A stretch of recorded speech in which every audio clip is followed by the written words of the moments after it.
2024 ഞാൻ കണ്ട മലയാളം സിനിമകളിലെ ടോപ്പ് 8 ഫിക്സ് ആണ് ഞാൻ നിങ്ങളെ പരിചയപ്പെടുത്തുന്നത്. എട്ടാമത്തെ പൊസിഷനിലുള്ളത് സായികുമാറും സൈജു കുറുപ്പ് പ്രധാന കഥാപാത്രങ്ങൾ അവതരിപ്പിച്ച ഭരതനാട്യം. ആ പേര് സൂചിപ്പിക്കുന്നത് പോലെ തന്നെ ഭരതൻ എന്ന് പറയുന്ന ആ ക്യാരക്ടറിന്റെ ഡിഫറെന്റ് സ്റ്റേജസ് ഓഫ് ലൈഫ്, അദ്ദേഹം കടന്നു വന്ന വഴികൾ, അദ്ദേഹത്തിന്റെ ആ സ്വഭാവ സവിശേഷതകളുമായി മുന്നോട്ട് പോകുന്ന ഒരു സിനിമയാണത്. വ്യത്യസ്തതയിൽ വ്യത്യസ്തമായിട്ടുള്ള ഒരു കോൺസെപ്റ്റ് തന്നെയായിരുന്നു ആ സിനിമയ്ക്ക് ഉണ്ടായിരുന്നത്. സാധാരണ മലയാള സിനിമയിൽ കണ്ടുവരുന്ന ഒരുപാട് ക്ലീഷേഡ് ആയിട്ടുള്ള elements, especially in relation to the character traits. ഒരു ക്യാരക്ടറെ നമ്മൾ ജഡ്ജ് ചെയ്യുന്ന സമയത്ത് ഇദ്ദേഹം ഇത് ചെയ്യാൻ സാധ്യതയില്ല, ഇദ്ദേഹത്തിന് ഇങ്ങനെയായിരിക്കും, ഇദ്ദേഹത്തിന്റെ പാസ്റ്റ് ഉണ്ടായിരിക്കുക എന്നൊക്കെ പറയുന്ന ഒരു തരത്തിലുള്ള നമ്മുടെ അനുമാനങ്ങളെല്ലാം തെറ്റിക്കുന്ന തരത്തിലുള്ള ഒരു ക്യാരക്ടറായിരുന്നു. വളരെയധികം എൻജോയബിൾ ആയിട്ടുള്ള ഒരു സിനിമ തന്നെയായിരുന്നു. പക്ഷേ തിയേറ്ററിൽ അധികം ശ്രദ്ധിക്കാതെ പോയ സിനിമ കൂടിയാണ്. പക്ഷേ OTTയിൽ ഇറങ്ങിയതിന് ശേഷം ഒരുപാട് പ്രൈസ് നേടിയ ഒരു ചിത്രം കൂടിയാണ് ഭരതനാട്യം. ഏഴാമത്തെ പൊസിഷനിലുള്ള സിനിമയാണ് ആസിഫ് അലി പ്രധാന കഥാപാത്രത്തെ അവതരിപ്പിച്ച് അർഫാസ് അയ്യൂബ് സംവിധാനം ചെയ്ത ലെവൽ ക്രോസ്.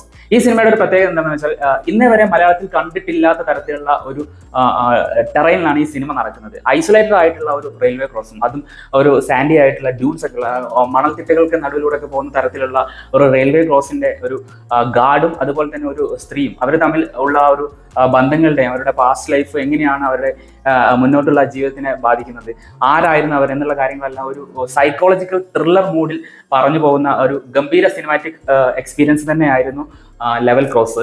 മറ്റൊരു കാര്യം എന്താണെന്ന് വെച്ചാൽ, ഈ സിനിമയിലാണ് ആസിഫ് അലി അദ്ദേഹത്തിന്റെ മേക്ക് ഓവറിൽ കൂടി ഒരു പ്രത്യേകത കൊണ്ടുവരാൻ ശ്രമിച്ചിട്ടുണ്ട്. ഒരു പ്രോസ്തെറ്റിക് മേക്ക് ഓവറിന്റെ ലെവലിലോട്ട് കാര്യങ്ങളൊക്കെ നീക്കി ആ ഒരു പ്രോസ്തെറ്റിക് മേക്കപ്പ് ഉപയോഗിച്ച് തന്നെ അദ്ദേഹത്തിന്റെ ആക്ടിങ് നമുക്ക് അനലൈസ് ചെയ്യുന്ന സമയത്ത് വളരെ വ്യത്യസ്തമായിട്ടുള്ള ഒരു ക്യാരക്ടർ തന്നെ ആയിരുന്നു ഈ സിനിമയിലെന്ന് നമുക്ക് മനസ്സിലാക്കാൻ സാധിക്കും. ആറാമത്തെ പൊസിഷനിലുള്ള സിനിമയാണ് ടോവിനോ തോമസിന്റെ അജയന്റെ രണ്ടാം മോഷണം 3D. ഈ സിനിമ ഞാൻ 3Dയിൽ തന്നെ സിനിമയുടെ റിവ്യൂ പറഞ്ഞ സമയത്ത് കാണാൻ സജസ്റ്റ് ചെയ്തിട്ടുണ്ടായിരുന്നു. കാരണം സിനിമയിൽ ഉപയോഗിച്ചിരിക്കുന്ന ആ വിഷ്വൽ ലാംഗ്വേജ്, അല്ലെങ്കിൽ സിനിമയിൽ ഓരോ ഫ്രെയിമിലും ഇൻക്ലൂഡ് ചെയ്തിരിക്കുന്ന ഓരോ വസ്തുക്കളുടെയും അത്രത്തോളം ആ ഒരു ഡയമെൻഷൻ കാരണം വരുന്ന ആ ഒരു എൻജോയ്മെന്റ്, നമുക്ക് കിട്ടുന്ന ആ ഒരു സന്തോഷം ഉണ്ടല്ലോ, ആ സിനിമാറ്റിക് എക്സ്പീരിയൻസ് ആ ഫുൾ ഡെപ്തിൽ അനുഭവിക്കുന്നുണ്ടെങ്കിൽ ഈ സിനിമ 3Dയിൽ കാണുന്നതായിരിക്കും നല്ലതെന്ന് ഞാൻ സജസ്റ്റ് ചെയ്തിട്ടുണ്ട്. ഞാൻ 3Dയിൽ കണ്ടതുകൊണ്ട് തന്നെ എനിക്ക് വളരെയധികം സന്തോഷം തോന്നിയ ഒരു സിനിമ തന്നെയാണ് ഏറ. ഈ സിനിമയിൽ തന്നെ വളരെ വ്യത്യസ്തങ്ങളായിട്ടുള്ള 3 ക്യാരക്ടറായിട്ടാണ് ടോവിനോ തോമസ് അഭിനയിച്ചിട്ടുള്ളത്.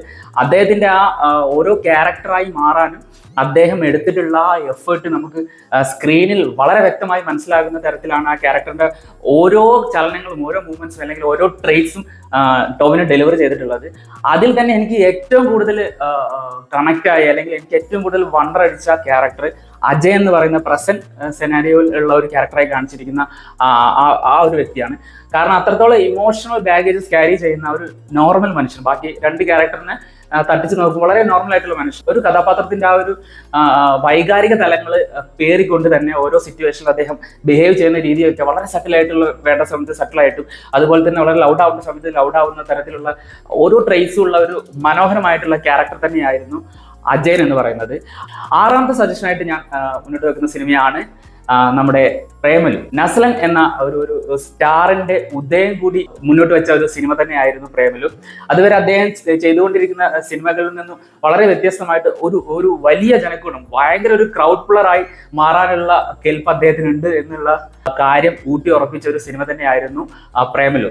റോംകോം എന്ന് പറഞ്ഞ ആ ഒരു ജോണറിനോട് 100% നീതി പുലർത്തുന്ന തരത്തിൽ ഒരുപാട് എലമെന്റ്സ് ഇന്നത്തെ തലമുറക്ക്, ഈ യുവജനങ്ങൾക്ക്, എസ്പെഷ്യലി ടീനേജേഴ്സിന് കണക്ട് ആവുന്ന ഒരുപാട് കാര്യങ്ങൾ സിനിമയിൽ ഓർഗാനിക്കലി ബ്ലെൻഡ് ചെയ്യാൻ നമ്മുടെ സംവിധായകന് സാധിച്ചു. അത് തന്നെയായിരുന്നു ആ സിനിമയുടെ വിജയം. ഒരു വേളയിൽ പോലും നമുക്ക് ബോറടിക്കാത്ത തരത്തിൽ വളരെ മനോഹരമായിട്ട് തന്നെയാണ് ആ സിനിമ എക്സിക്യൂട്ട് ചെയ്തിട്ടുള്ളത്. ആ നസ്ലൻ എന്ന് പറയുന്ന താരത്തിന്റെ താരം എന്നുള്ള നിലയ്ക്കുള്ള ഉദയത്തിന് നാമ്പ് കൊണ്ട ഒരു സിനിമ തന്നെയായിരുന്നു പ്രേമലു.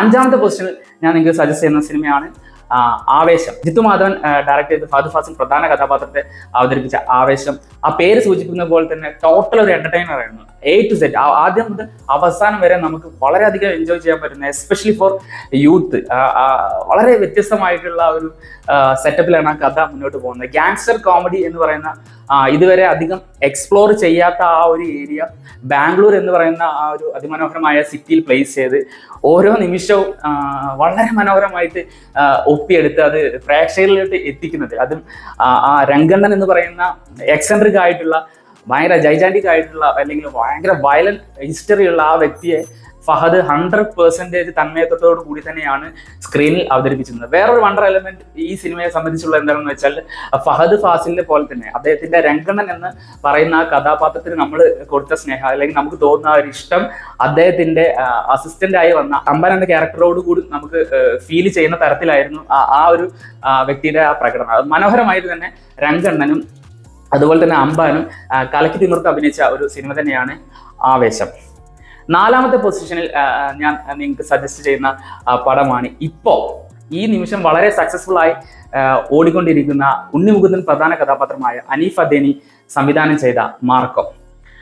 ഇതുവരെ മലയാളത്തിൽ കണ്ടിട്ടില്ലാത്ത തരത്തിലുള്ള most brutal violent movie ever made in Malayalam എന്ന ടാഗ്ലൈനോട് കൂടി വന്ന ആ സിനിമ 100% ആ സിനിമയുടെ പ്രീ റിലീസ് ഇവന്റുകൾക്കും അതുപോലെ തന്നെ സിനിമ റിലേറ്റഡ് ആയിട്ടുള്ള ഏത് ന്യൂസ് വരുന്ന സമയത്തും അവരെന്താണോ പറഞ്ഞുകൊണ്ടിരുന്നത് അതിനോട് 110% നീതി പുലർത്തുന്ന തരത്തിലുള്ള ഒരു സിനിമാറ്റിക് പ്രോഡക്റ്റ് തന്നെയായിരുന്നു നമുക്ക് തിയേറ്ററിൽ അനുഭവിക്കാൻ കഴിയുന്നത്.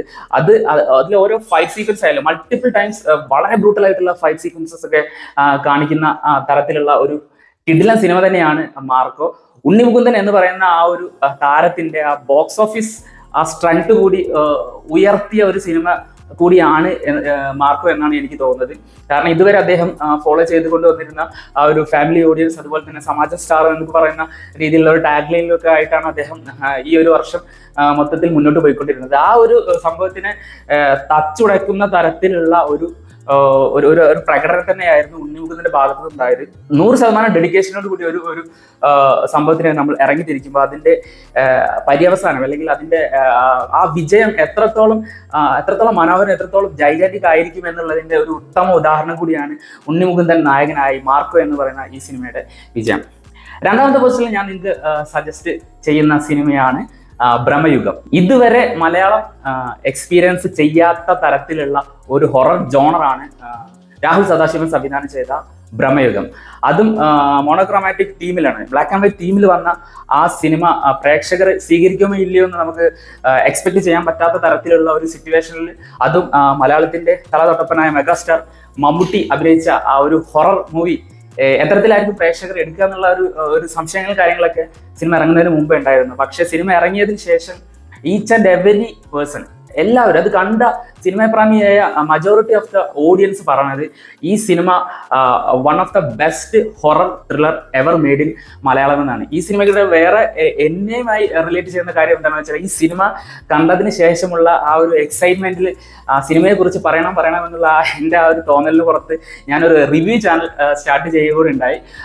അത്രയ്ക്കും എക്സൈറ്റഡ് ആയിട്ട് ഞാൻ കണ്ട ഒരു സിനിമാറ്റിക് മാസ്റ്റർ പീസ് തന്നെ ആണ് എന്ന് വിശേഷിപ്പിക്കാവുന്ന സിനിമയാണ് ഭ്രമയുഗം.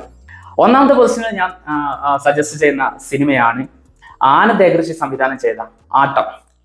വളരെ സൈലന്റ് ആയിട്ട് വന്ന ഒരു നോർമൽ ഫിലിം ആയിട്ട് വന്ന് വിചാരിക്കാത്തതിലും അധികം പ്രേക്ഷകരിലേക്ക് എത്തി ക്രിട്ടിക്കലി അക്ലൈംഡ് ആയിട്ടുള്ള മലയാളത്തിലെ 2024 സംഭവിച്ച വൺ ഓഫ് ദ ബെസ്റ്റ് അല്ലെ ടോപ്പ് പൊസിഷനിൽ എനിക്ക് ഫീൽ ചെയ്യുന്ന പടമാണ് ആട്ടം. ആട്ടം എന്ന് പറയുന്ന ആ സിനിമയുടെ ബ്രില്യൻസ് ആ സിനിമയുടെ ആ ടൈറ്റിൽ കാർഡിൽ തന്നെ വളരെ വ്യക്തമായിട്ട് ഒളിഞ്ഞു കിടപ്പുണ്ടെന്ന് നമുക്ക് സിനിമ കണ്ടതിന് ശേഷം നമ്മൾ ആ ടൈറ്റിൽ കാർഡ് നോക്കിക്കഴിഞ്ഞാൽ, ആ ടൈറ്റിൽ വന്നിരിക്കുന്ന ആ ഫോണ്ടും അതിന്റെ അറേഞ്ച്മെന്റ് കാര്യങ്ങളൊക്കെ നോക്കിക്കഴിഞ്ഞാൽ തന്നെ നമുക്ക് മനസ്സിലാകും. ആ ഒരു കാര്യം ഞാൻ പറയാൻ കാരണം എന്താണെന്ന് വെച്ചാൽ, അവർ each and every nooks and corner of the film, അതിന്റെ ഓരോ ഫ്രെയിംസും ഓരോ ഷോട്ടും അത് എങ്ങനെയായിരിക്കണം ആ സിനിമ മുന്നോട്ട് പോകേണ്ടത്, ആ സിനിമയെ ഏത് തരത്തിലായിരിക്കും each and every part of the movie affect ചെയ്യുക, അല്ലെങ്കിൽ ഒരു പ്രേക്ഷകനെ എത്രത്തോളം സാറ്റിസ്ഫൈ ചെയ്യാൻ സാധിക്കും എന്നുള്ള കാര്യങ്ങളൊക്കെ വളരെ ക്ലിയർ കട്ട് ആയിട്ടുള്ള ഒരു ഐഡിയ ഉള്ള, അത്രയും ഇമാജിനേറ്റീവ് പവർ ഉള്ള ഒരു സംവിധായകൻ തന്നെയാണ് ആനന്ദ് ഏകൃഷി. വളരെ റെലവന്റ് ആയിട്ടുള്ള ഒരു ടോപ്പിക് കൂടിയാണ് ആ സിനിമ സംസാരിച്ചത്. ഒരുപാട് അന്താരാഷ്ട്ര ചലച്ചിത്രോത്സവങ്ങളിലൊക്കെ ഒരുപാട് അവാർഡുകൾ മാറിക്കൂട്ടാൻ ഈ സിനിമയ്ക്ക് ആയിട്ടുണ്ട്. സിനിമ സംസാരിക്കുന്ന ആ വിഷയം അല്ലെങ്കിൽ സിനിമയുടെ ക്ലൈമാക്സിനോട് അടുപ്പിച്ച് നമ്മൾ എക്സ്പെക്ട് ചെയ്യാത്ത തരത്തിലുള്ള ഒരു ട്രീറ്റ്മെന്റ് ആണ് സിനിമയ്ക്ക് കൊടുത്തിട്ടുള്ളത്. സാധാരണ ഒരു ക്രൈം സംഭവിക്കുന്ന സമയത്ത് അല്ലെങ്കിൽ ഒരു മിസ്ഫോർച്യൂൺ ഒരു വ്യക്തിക്ക് ഉണ്ടാവുന്ന സമയത്ത്, ഒരു സിനിമയിൽ അങ്ങനത്തെ ഒരു ദൗർഭാഗ്യകരമായിട്ടുള്ള ഒരു വശം ഒരു വ്യക്തിക്ക് സംഭവിച്ചതായി കാണിക്കുന്ന സമയത്ത് സിനിമ അവസാനത്തോട്ട് അടുക്കുന്ന നേരത്തെങ്കിലും എന്താണ് യഥാർത്ഥത്തിൽ സംഭവിച്ചത്, അല്ലെങ്കിൽ ആര് കാരണമാണ് ഇങ്ങനെ ഒരു കാരണം ഉണ്ടായത്, യഥാർത്ഥത്തിലുള്ള കൾപ്പിറ്റ് ആരാണ് എന്നുള്ള തരത്തിലുള്ള കാര്യങ്ങളൊക്കെ ഓരോ പ്രേക്ഷകരുടെ മനസ്സിലും വരും.